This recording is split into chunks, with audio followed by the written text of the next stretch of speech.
Kuzari, we're on page 139. We're just one page short of finishing the first essay, the first mimer, which is exciting. Maybe we should make a big party. Because it's taken us a long time. What's the cake? Okay, it's not a bad idea. Cake. All right. I'll put in a request. Okay. We were learning last time about Rabbi Yehuda Halevi is responding to the request for information about the afterlife because he has observed that other religions place a great emphasis on that, and there seems to be a dearth of information contained within Jewish literature. So the first response to that was that the Torah never found it necessary to discuss the afterlife in detail because a person experiences connection to Hashem in this world on a level of sort of a spiritual connection that even transcends the level that's possible when you're in a disembodied state. So you have heaven on this earth through the prophetic experience that is unique to the Jewish people, and that's really what the Torah focuses on. The second point that he made is that there's a wealth of Talmudic literature, of post-biblical literature within Judaism that talks a lot about the afterlife. It talks a lot about the immortality of the soul, and it's so there's so much within our tradition that we live every day that focuses on life after death. And so the first thing that he pointed out last week that he opened up with on the bottom of page 138 was the prayer of Elokai Neshama that a Jew is supposed to say every morning, where we thank Hashem for restoring our soul to us on a daily basis. And as part of that prayer, we say, Ve'ata asid litla mimeni, ulahachazira bi le'asid lavo. Hashem, I know that eventually I'm going to go through this process that we call, in today's terminology, we call it death. But really what it is that you're going to eventually take away my soul from my body, and you'll give it back to me, la'asid lavo. You'll restore it to my body at the time of resurrection. And so there is a daily affirmation in our belief in the eternity of the soul and in the concept of tchiyas hamesim.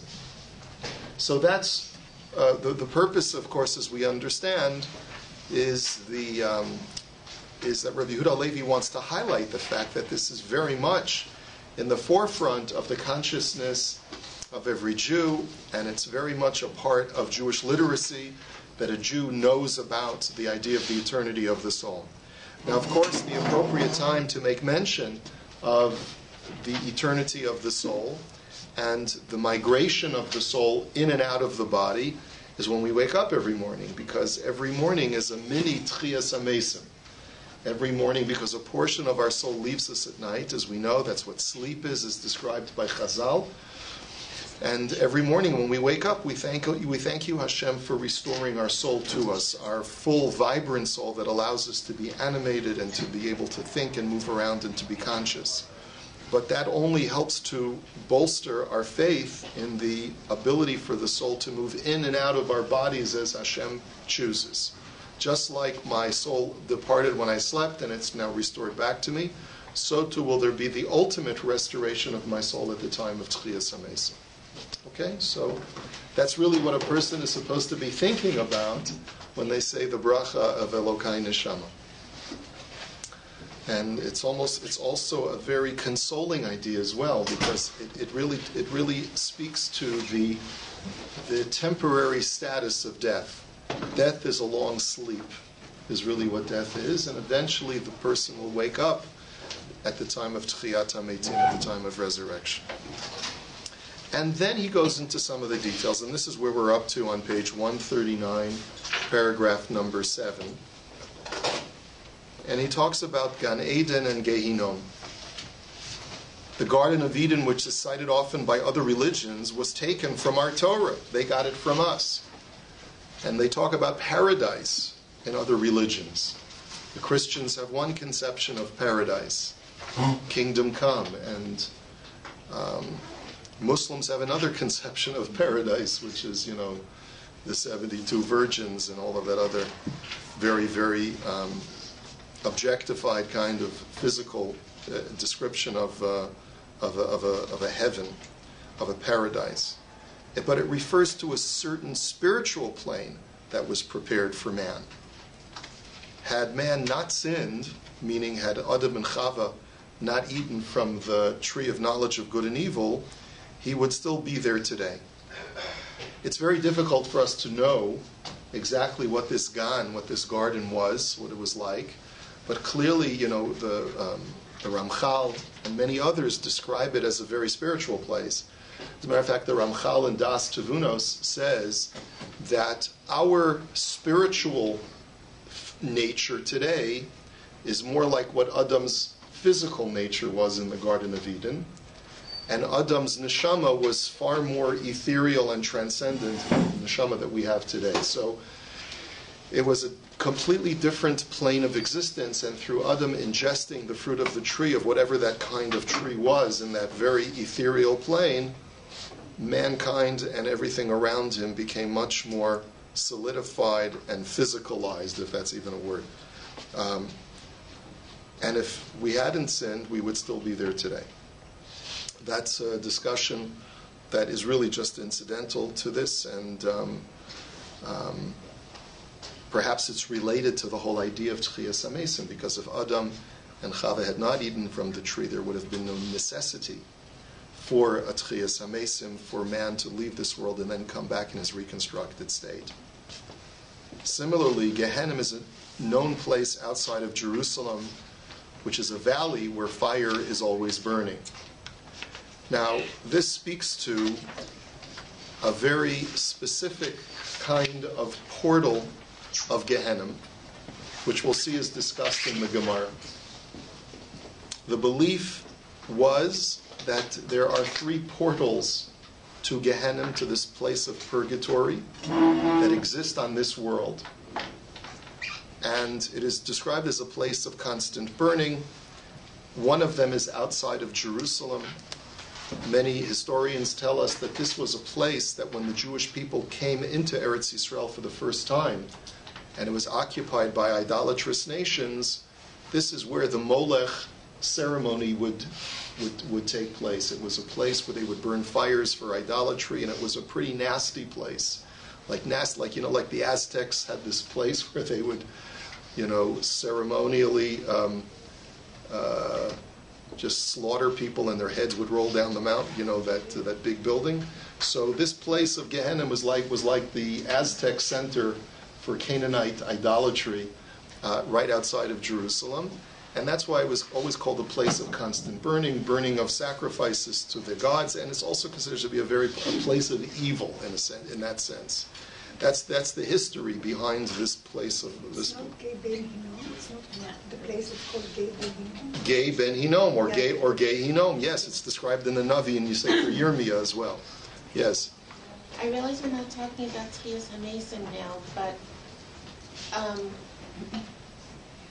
if the point of Olam Haba is spiritual, why would Hashem bring the souls back into our bodies? And also, is that like a permanent thing? Yeah, it's a long discussion. I think months and months and months ago, maybe even over a year ago, we talked about the Rambam's Igeres Tchias HaMesim, about his epistle, about what resurrection is all about. It's a very lengthy discussion about what the nature of Tchias HaMesim is all about. But it is a reunification between body and soul. The Ramchal, however, says that just like Adam was a much more ethereal being, even his physical essence, that's what we'll be like in Olam Haba. So Tchias HaMesim is then a permanent state, which is Olam Haba? Yes. Tchias HaMesim is the step, that is the process that a human being must go through in order to enter into Olam Haba. Because Olam Haba, according to everyone, is comprised, everyone except the Rambam, I should say, is comprised of body and soul.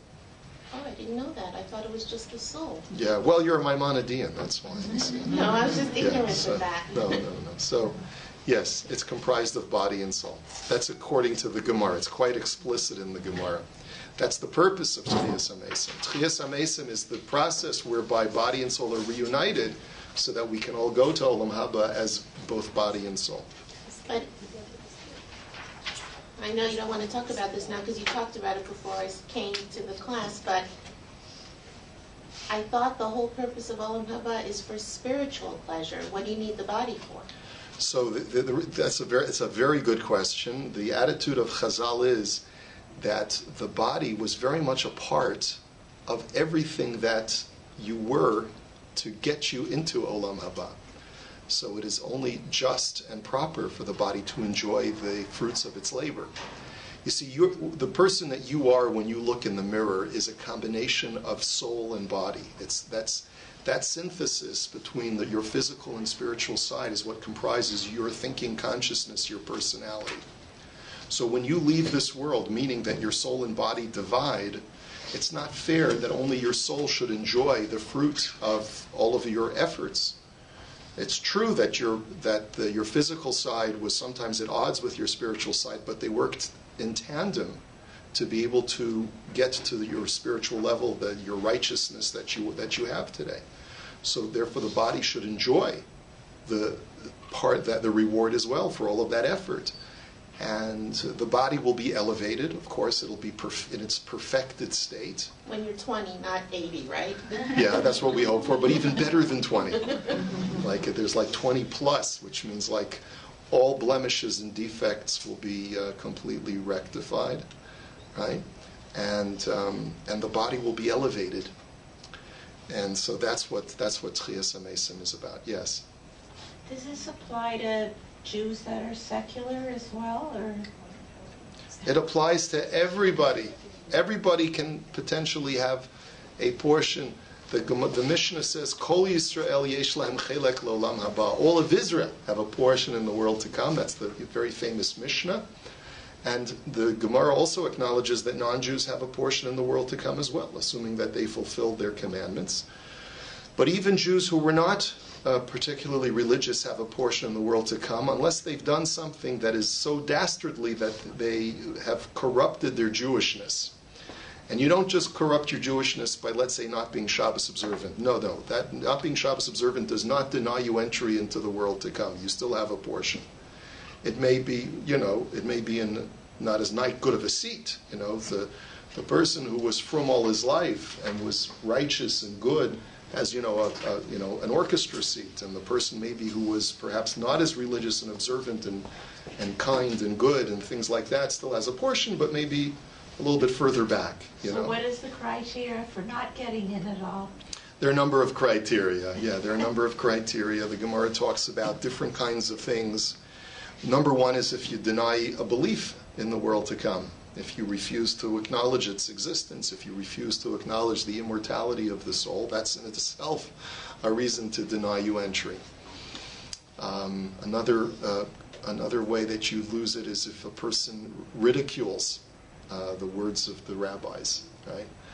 Another is a person, let's say, for example, a person who willingly gives themselves up for cremation, fully aware of the consequences. Because that also is an indication that they deny the idea of resurrection. Another example that the Gemara says is that if you lend money with interest, strangely enough, that's another one of the things that sort of gets you ejected from resurrection. So there are a few, but you have to be pretty low. What if somebody does one of those things and they don't know? Well, if they don't know, so then that doesn't count. And also you can do tshuva even for the things that you have done wrong. If a person repents and has remorse, and that also. But it's really, we've learned over the years that that those hanistaros l'Hashem Elokeinu, those hidden things of who's in and who's out, that's not for us to decide, that's for God to decide. The Gemara gives us guidelines, but we can't make any determination and pass judgment on any individual. But in the way we all do it, because we all invest money in different funds and different things, and all of them invest in the bank, and the bank lends money with interest. So if you think about it, all No, people who no, invest it's only lending money with interest to another Jew, to a fellow Jew. You don't know that the Jews lend money with interest for mortgages and stuff like that from the banks. And the banks Yeah, invest. so that it's more of a problem if the bank is a Jewish bank. If the bank is a Gentile entity, or if the bank is not owned by any one particular entity, then it's not a problem. Israelis have a bigger problem because there's the Israeli banking system. So there's the Rabbanut has dealt with this. That's not for now though. Yes. Any recommendations? This is like, wow, incredible topic for reading more on this topic. Yeah, maybe we'll. So why don't we do a shir? Why don't we do a shir next week? We can do more on this topic.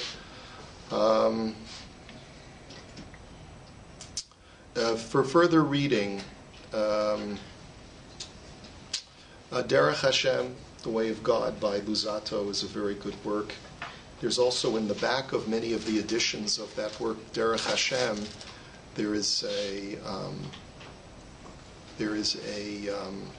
short essay that the Ramchal has about the Messianic age, and that's a very important essay as well.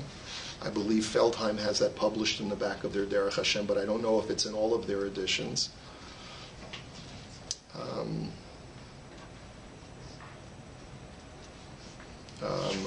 I'm just at a loss to think of texts that exist in English. I'm a little hard pressed right now at the moment to get you a syllabus, but I'll try and work on that. Not to open up a Pandora's box, but if the body and the soul are part of Olam Haba, there's a limited number of souls. There's way more bodies. So how can that work? How do you know that? How do I know that? Because I look around in the world and people die. That's the nature of physicality.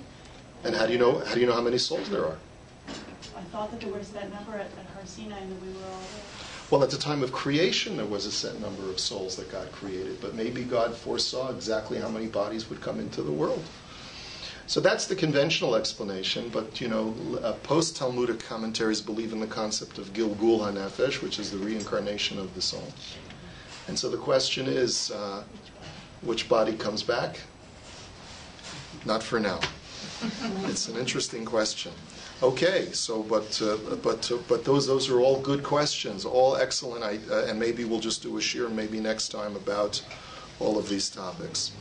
Okay, so because I see you're very interested, but today I wanted to talk about Gehinnom, which is yeah, real crowd pleaser.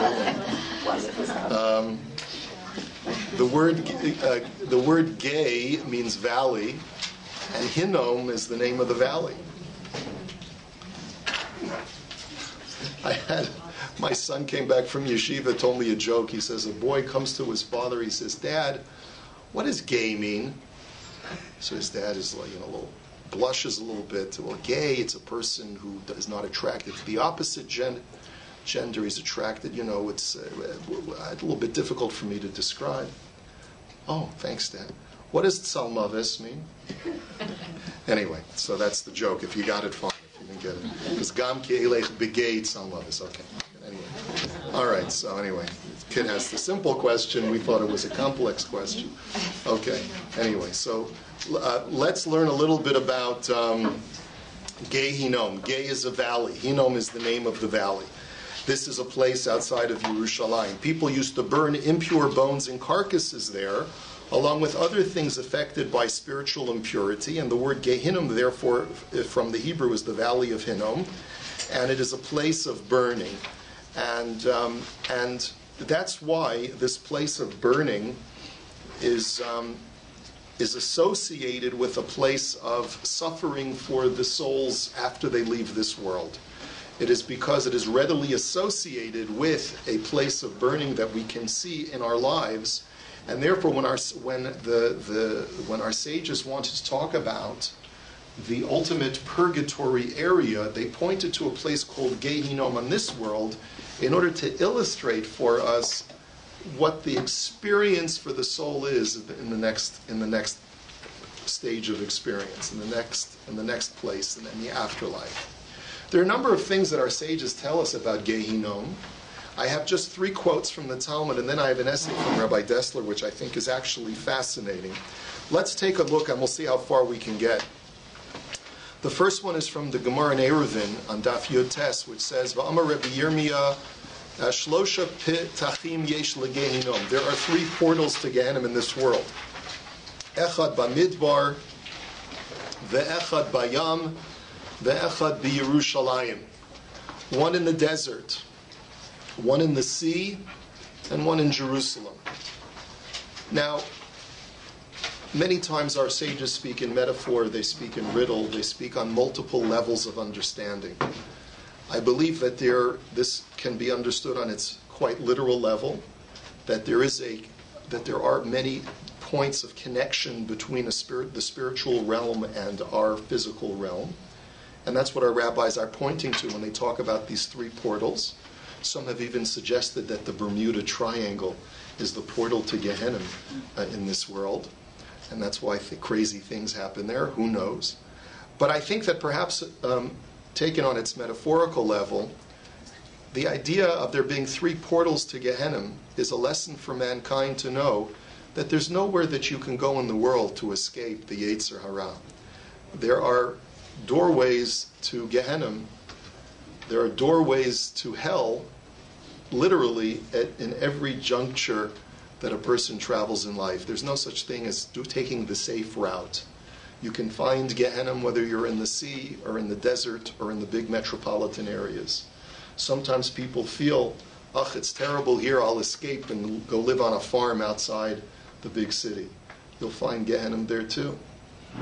I'll live in a faraway place beyond the ocean. You'll find Gehinnom there too. You have to realize that you create your environment no matter where you are in the world. But in any event, the Gemara then brings various psukim to indicate that Gehinnom has portals in all of those 3 domains. Bamidbar dichsiv yardu heim b'chol asher lahem chayim sha'ola.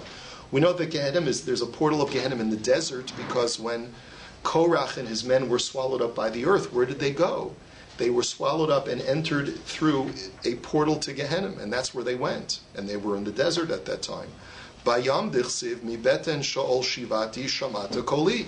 That Jonah, when he's in the belly of the fish, says from the belly of Sheol, which is another word for Gehinnom. That's what our sages understand of what Sheol is one of the biblical words for Gehinnom. I have cried out to you, and you've heard my voice. And Jonah was crying out when he was in the sea. And B'Yerushalayim dichsiv, as it says in Isaiah, Ne'um Hashem asher orlo b'tzion v'tanur lo b'Yerushalayim. That God has a fire in Zion and an oven, a very large and very hot oven in Jerusalem. B'tana devei Rabbi Yishmael asher orlo b'tzion zu Gehinnom v'tanur lo b'Yerushalayim ze pischa shel Gehinnom.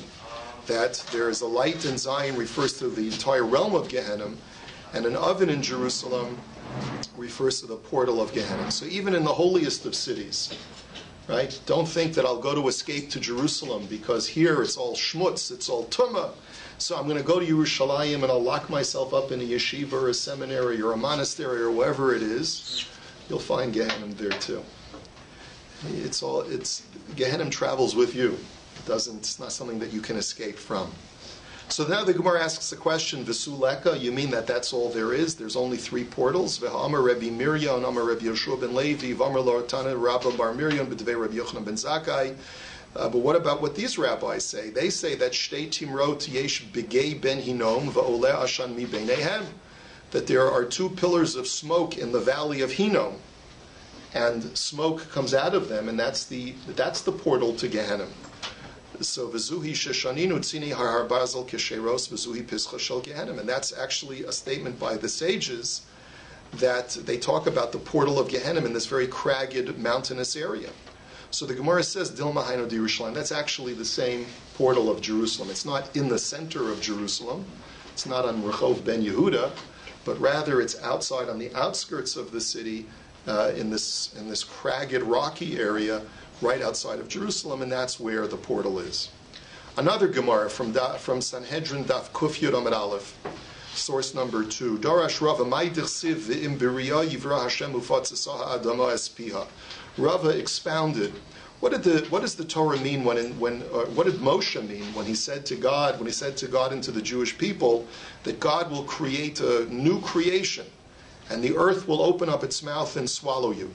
Amar Moshe lifnei HaKadosh Baruch Hu, that Moshe was really saying before God, Im b'ri'ah Gehinnom mutav v'im la v'yivra Hashem. Moshe said, God, look, if there's a place called Gehinnom that can swallow up evil people and it already exists, great. And if it doesn't exist yet, because you haven't yet created it, do me a favor and make it so that we can get rid of Korach and his men. So the Gemara says, Lamai, what does this really mean? If Moshe was requesting from God to actually create something new that didn't previously exist, that's not possible, because don't we know, it says in Ecclesiastes, there's nothing new under the sun. God doesn't create anything new. So Ela Likarove Pischa, but really what Moshe was praying for is, God, I'm here out in the middle of the desert. If the portal of Gehinnom is nearby, fantastic. If not, do me a favor, drill a new hole that'll bring it right near me so that we can get rid of Korach. And then the Gemara says, Uvnei Korach lo mesu. The Torah tells us that even though Korach was swallowed up alive with the rest of his rebellion, nevertheless the sons of Korach did not die. Tana Mishum Rabbeinu Amru. There's a statement in the name of our teacher which says, Mokom Nispatzer Lahem Begehinnom. There was actually, they too were swallowed, Korach's sons. But what happened was that there was a little ledge in this pit that opened up. And they hung on to the ledge. The Yashvu Alav, and they sat on it, Va'amru Shira, and that's when they sang to God and proclaimed that God is their Lord. Amar Rabbi Bar Chana, Zimna Chada Hava Ka'azlina Bu'urcha. So Rabbi Bar Chana actually tells us a story. He says, once I was walking on the road, Amar Li Hahutaya, an Arab comes over to me and tells me as follows, Tova Achbilach Belu'e de Korach. Come, I'll show you the exact spot where Korach and his men were swallowed up. Azil Chazat Tari Bizei Dahava Kanafki Kitraminayu. And I went and I noticed that there were two fissures in the ground right next to each other, and there was smoke coming out of both of them. Shakal Givava de Imra, Amashye Maya. So this Arab then took a ball of wool, dipped it in water, and Va'osfe Beresh Rumche Va'al Chefe Hasam. He then stuck the wet ball of wool at the end of a stick and stuck the stick into one of the fissures. Ichrach, and he pulled it out and it was singed. Amar li, atzis ma shamas. And then he told me, listen, put your ear down to the ground and listen what's coming out of the fissure. V'shamois tahavu ka'amri hachi. And I heard voices saying as follows, Moshe v'saraso emes v'hein badoim. Moshe and his Torah are true, and we are the false ones. Amar lei kol tlasin yomim mahadrulahu gehenim kibasar v'soch kalachas v'amri hachi Moshe v'saraso emes v'hein badoim. And he told me, you know what? Every 30 days, the people who are in Gehinnom get overturned like a piece of meat boiling in a pot. And every 30 days, when they get overturned and come back to the top of the pot, they cry out, Moshe and his Torah is true, and we are the false ones. That's the end of the Gemara. Now, what does that Gemara really mean? I leave that up to you to consider. But clearly, the Gemara is giving us a very real, a very visceral illustration of the existence of some kind of portal to Gehenna, whether it's a portal to another dimension. The Gemara describes the entire expanse of Gehenna as being much, much larger than our entire universe. And so it's very difficult to imagine or to really fathom what Chazal mean, because time and space, all these other things are relative to our physical universe, and Gehenna seems to occupy a different dimension. So these kinds of stories are very difficult to understand, but the reason why I wanted you to get a handle on some of the things that the rabbis tell us is because I wanted us to look at an essay from Rav Dessler together.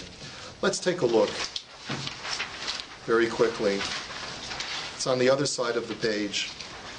This is from Michtav Me'eliyahu, Volume 1, page 299. Rav Dessler has an essay on Gehinnom. And he states as follows. He says, V'yesh davar pela u'me'uyam b'maseches Gehinnom perigimel. I mentioned last week that there's a tractate called the Tractate Gehinnom. It's one of the minor tractates. It's not one of the things we learn in Daf Yomi, fortunately. It's actually a post-Talmudic midrash, but they call it a maseches anyway. It's from the period of the Gaonim. And it's a compilation of various midrashim, midrashic literature, and it goes by topic. There are a number of different Masechtos Ketanos like that. There's Maseches Derech Eretz, there's Maseches Gehinnom. There are many, many different Masechtos like that. He says, V'yesh davar pela umuyim b'maseches Gehinnom perigimel. Listen to what it says over here. It says, B'chol erev Shabbos molichen osam lebeis harei shaleg. Every Erev Shabbos, they take the souls in Gehinnom to two big mountains of snow. And it's not right outside Toronto. But someplace where there's an Arctic vortex. I love that phrase. That's what it explains everything, doesn't it? Yeah. It's not just 30 below. No, it's an Arctic vortex. So that explains everything. Okay. Umaynichen osam sham. And they put the souls that were in Gehinnom all week, and right before Shabbos begins, they place them between these two mountains of snow. And like Rav Dessler inserts in his parentheses, he says, Ein lahem me'etzim kedushas Shabbos klum. These souls do not really experience the real kedusha of Shabbos, but elarak she shomrasam mitza'ar tum'asam. But what happens is that if a person was Shomer Shabbos in this life, at least they have enough protection that they don't have to experience the burning of Gehinnom on Shabbos. You have a little bit of respite. You get to cool off one day a week after a week of burning. Uvemotzoi Shabbos machzirin osam lemekomim beGehinnom. When Shabbos is over, the souls go back to Gehinnom. By the way, this is codified in Jewish law, believe it or not. And as you would think, that what does this have to do with religious practice? There's a prayer that all men say, Motzai Shabbos, V'hi Noam. You know that prayer, the paragraph in Tehillim, V'hi Noam? That's at the end of the Ma'ariv service. And the Ramah says that the reason why we say that is as consolation words to the souls that are returning back to Gehinnom. And so we say that kapitel because we actually acknowledge that there's some kind of transformation that even souls in Gehinnom experience over Shabbos. That right before they have to leave, what these neshamalas do, because they know that they got to go back into that place of tremendous heat and burning, is they take a couple of snowballs, one in each hand, and stick them underneath their armpits so that they'll be able to stay cool for a few extra minutes. What an illustration, right? Kidei litzanenosam yemei hachol, over the course of the week. So v'hakadosh baruch hu omer lahem, and God says to them, Rishoyim, oy lachem, wicked ones, woe are you. Sha'af b'gehinam atem gozlim. Even in Gehinnom, you're thieves. It's not enough that you were dastardly when you were alive. Even after death, you have the chutzpah to go and steal in the divine realm of Gehinnom. Shenemar tzia gamheim yigzulu mimei sheleg sha'ol chatu. We have a pasuk in Eov that supports this whole illustration. Kolomar af b'sha'ol chatu, that even in the sha'ol, even in the pit of Gehinnom, is their sinfulness. That's the end of the medrash. So Rav Dessler is very blown away by this medrash in Maseches Gehinnom. And he says, Hama'amar tamua limadai. He said, this is just so amazing, he says. Ha'im efsher shiyachta'u achar yodamis onshei ha'gehinom. How can it be that you're already dead, you see truth before you everywhere, you recognize the foolishness of your life because you're burning it, you're experiencing the penalties of a life not lived well. So how can it be that at that point of your existence you're still going to commit sins? Is there even free will that exists once you die that permits you the option to steal?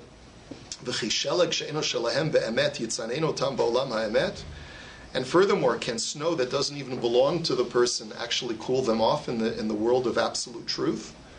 What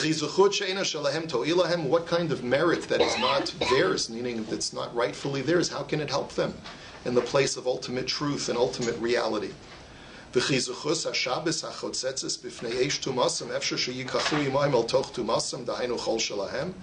can you even think that in this kind of real realm, that the holiness of Shabbos, which is embodied by the snow of those mountains, can actually be taken with them into the week to cool them off?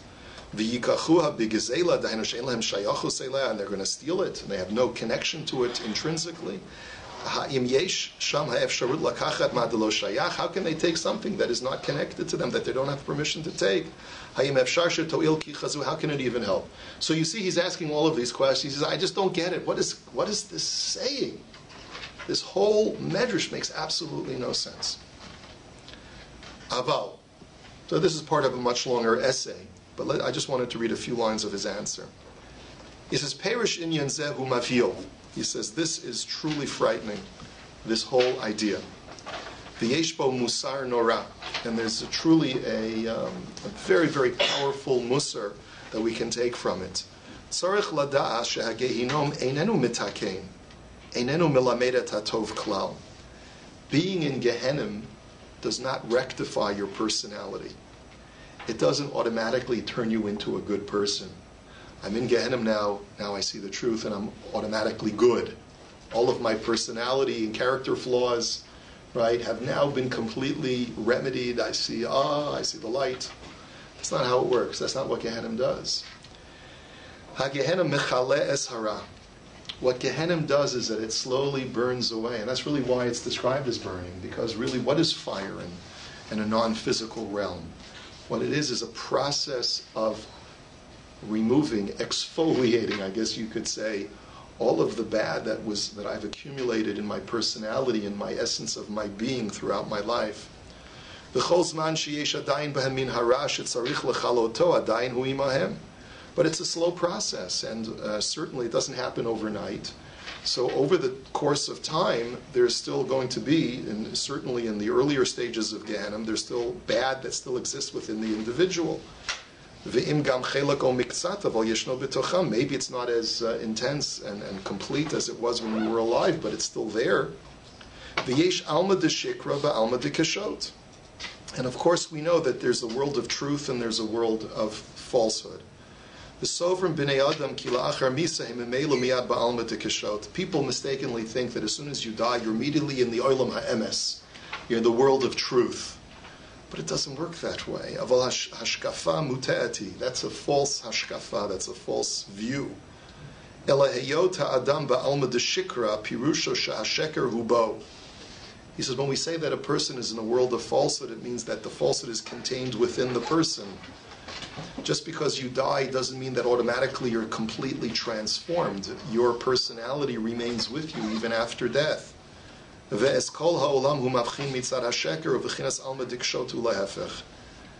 to re-educate yourself. It's not such a simple process. That's why we talk about when people die, where does the soul linger? The soul lingers by the body because it's not used to having to go through this transformational process. It still feels very much a part of this world. And it's a very slow process. Part of that's what Gehinnom is. It's a re-education, an exfoliation of all of the connections that I had to the physical flaws of my existence. And hara atzmohu alma deshikra, ki be'emes ein efsharut mitziyut lara. He says evil is part of the world of falsehood because evil cannot exist in the world of truth. V'zehu asher yered alav ha'adam la'achar chet asher yarad elav ha'adam la'achar chet adam harishon. This is actually what inhered within man after the original sin, which is what the Rambam talks about.